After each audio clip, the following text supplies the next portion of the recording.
بسم اللہ الرحمن الرحیم الحمد للہ وکفى وسلام علی عبادہ الذین اصطفى اما بعد۔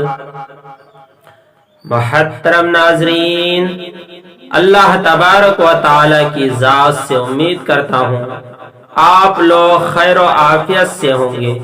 میری دعا ہے کہ اللہ پاک آپ لوگوں کو ہمیشہ خوش رکھے۔ ناظرین گرامی، آج کی ویڈیو میں بات کریں گے حضرت مولانا خالد سیف اللہ رحمانی صاحب کا بیان شب معراج کے تعلق سے۔ آج کی ویڈیو میں اس کے بارے میں بات کریں گے۔ تمام ناظرین حضرات سے گزارش کرتا ہوں ویڈیو کو آخر تک دیکھیں۔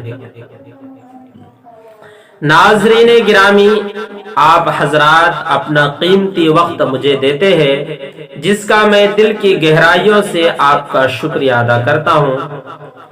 محترم ناظرین، اسلامی مہینوں کے اعتبار سے یہ رجب کا مہینہ چل رہا ہے۔ رجب کے مہینے کو کئی پہلوؤں سے امتیازی حیثیت حاصل ہے۔ جب رجب کا مہینہ شروع ہو جاتا تو رسول اللہ صلی اللہ علیہ وسلم دعا فرماتے، اللہم بارک لنا فی رجب و شعبان وبلغنا رمضان، کہ اے اللہ رجب اور شعبان میں برکت عطا فرما اور رمضان المبارک کے پیارے مہینے تک ہم کو پہنچا دیجیے۔ اسلام سے پہلے رجب میں قربانی دی جاتی تھی، جس کو عطیرہ کہا جاتا تھا۔ ابتدائے اسلام میں بھی یہ قربانی باقی تھی، بعد کو یہ حکم منسوخ ہو گیا۔ سال کے 12 مہینوں میں سے 4 مہینے حرام ہیں، جس کے اندر جنگ، لڑائی جھگڑے میں پہل کرنے کی اجازت نہیں۔ قرآن میں بھی ان مہینوں میں قتال کی ممانعت کی گئی ہے۔ ان حرام مہینوں میں ایک رجب کا مہینہ بھی ہے۔ اس ماہ سے سیرت نبوی کا ایک نہایت ہی عظیم الشان واقعہ متعلق ہے کہ اللہ تعالیٰ نے رسول اللہ صلی اللہ تعالی علیہ وسلم کو آسمانی سفر کرایا اور آپ صلی اللہ علیہ وسلم نے عالم بالا کا مشاہدہ کیا، دیکھا، جس کو واقعہ معراج کہتے ہیں۔ خود قرآن مجید میں اس سفر کا ذکر موجود ہے۔ سیرت کا ایک اور اہم واقعہ بھی رجب ہی میں پیش آیا، جو معراج ہی کے متعلق ہے، اور وہ ہے 5 وقتوں کی نمازوں کا فرض ہونا۔ یوں تو نمازیں پہلی امتوں پر بھی فرض تھی، خود قرآن مجید میں اس کا اشارہ موجود ہے۔ حضرت ابراہیم علیہ السلام نے کعبۃ اللہ کی تعمیر کرتے ہوئے اس کی غرض یہی بتائی کہ یہاں نمازیں قائم کی جائیں گی، اور اپنے ساتھ ساتھ اپنی ذریت، اپنی اولاد کے لیے بھی دعا فرمائی ابراہیم علیہ السلام نے کہ بار الہی انہیں بھی نماز کی توفیق عطا فرمائیے۔ رب اجعلنی مقیم الصلاۃ ومن ذریتی ربنا وتقبل دعا۔ اس دعا کی قبولیت کا ایک اثر یہ تھا، حضرت اسماعیل علیہ السلام اپنے لوگوں کو نماز پڑھنے کی تاکید فرمایا کرتے تھے۔ ناظرین گرامی، قرآن میں جو واقعات ذکر کیے گئے ہیں ان سے معلوم ہوتا ہے کہ حضرت شعیب علیہ السلام کی امت میں بھی نماز تھی، اور ان کی قوم اس سلسلے میں ان کو طعنہ بھی دیا کرتی تھی۔ حضرت لوط، حضرت اسحاق، حضرت یعقوب علیہم السلام اور ان کی نسلوں کو قرآن مجید کے بیان کے مطابق نماز کا حکم دیا گیا تھا۔ ناظرین گرامی، حضرت موسیٰ، حضرت ہارون علیہم السلام اور ان کی قوم بنی اسرائیل کو بھی نماز کا حکم دیا گیا۔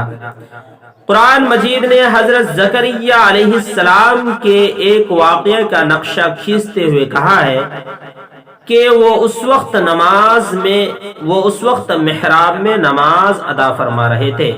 وَهُوَ قَائِمٌ يُصَلِّي فِي الْمِحْرَابِ، ناظرین گرامی، اور حضرت عیسیٰ علیہ السلام جب زمانہ شیرخواری میں معجزاتی طور پر گفتگو کرائی گئی تو اس میں ایک فقرہ یہ بھی تھا، ایک جملہ یہ بھی تھا کہ اللہ نے مجھے نماز کا حکم فرمایا ہے، وَأَوْصَانِي بِالصَّلَاةِ۔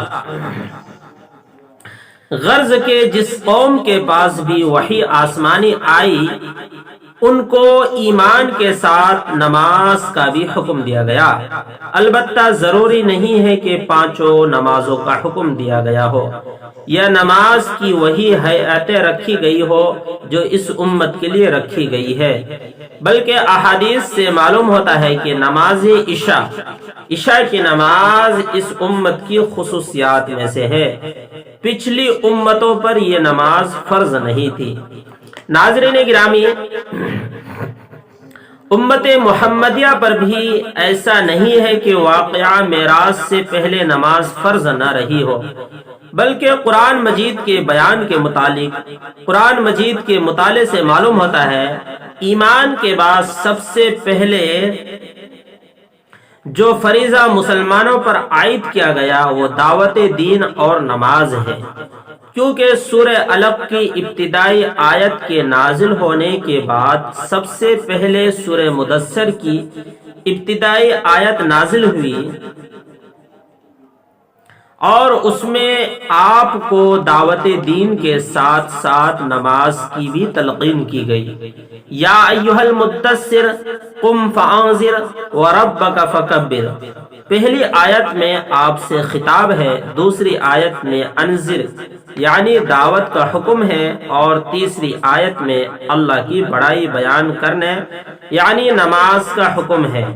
البتہ ابھی دن اور رات میں 2 وقت کی نمازیں فرض کی گئی تھی، 2 رکعت طلوع آفتاب سے پہلے اور 2 رکعت غروب آفتاب سے پہلے، رکعتین بالغداۃ و رکعتین بالعشی۔ محدثین اور سیرت نگاروں کا اس پر اجماع اور اتفاق ہے کہ پھر واقعہ معراج ہی کے موقع سے 5 وقت کی نماز فرض کی گئی۔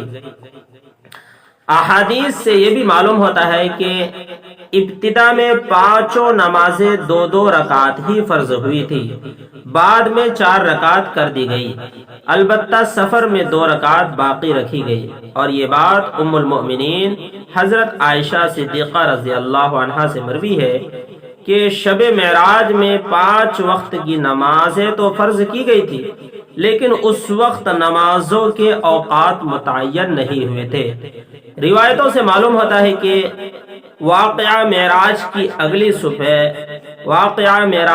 اگلی صبح حضرت جبرائیل علیہ السلام تشریف لائے اور 5 وقت نماز پڑھ کر آپ صلی اللہ علیہ وسلم کو بتایا۔ ناظرین گرامی، اور آپ صلی اللہ علیہ وسلم نے اسی کے مطابق نماز ادا فرمائی۔ اسی طرح یہ 5 نمازیں فرض ہوئی اور نمازوں کے اوقات متعین ہوئے۔ نماز کے بعض افعال میں بھی ابتدا میں سہولت رکھی گئی تھی، جیسے گفتگو کی ممانعت نہیں تھی، پھر اس سے منع فرما دیا گیا۔ مسبوق یعنی جس کی کچھ رکعتیں چھوٹ جاتی وہ اپنی چھوٹی ہوئی رکعتوں کو اپنے لحاظ سے ادا کرتا تھا، امام کی اتباع نہیں کرتا تھا، پھر امام کی اتباع کو لازم کر دیا گیا۔ غرض کہ یہ دین کا اتنا اہم فریضہ ہے کہ اس کی اہمیت کو ظاہر کرنے کے لیے اللہ تعالیٰ نے رسول اللہ صلی اللہ علیہ وسلم کو عالم بالا پر آسمان پر بلایا اور وہاں امت محمدیہ کے لیے یہ مبارک و مسعود تحفہ، نماز کا تحفہ آپ صلی اللہ علیہ وسلم کو عنایت فرما دیا گیا۔ ناظرین گرامی، نماز کی اہمیت کا اندازہ اس سے بھی کیا جا سکتا ہے کہ قرآن مجید میں تقریباً 700 موقع پر مختلف حیثیتوں سے نماز کا ذکر آیا ہے۔ محترم ناظرین، ہماری ویڈیو اچھی لگی تو ہمارے چینل کو ضرور سبسکرائب کریں، شیئر کریں۔ شکریہ، جزاک اللہ۔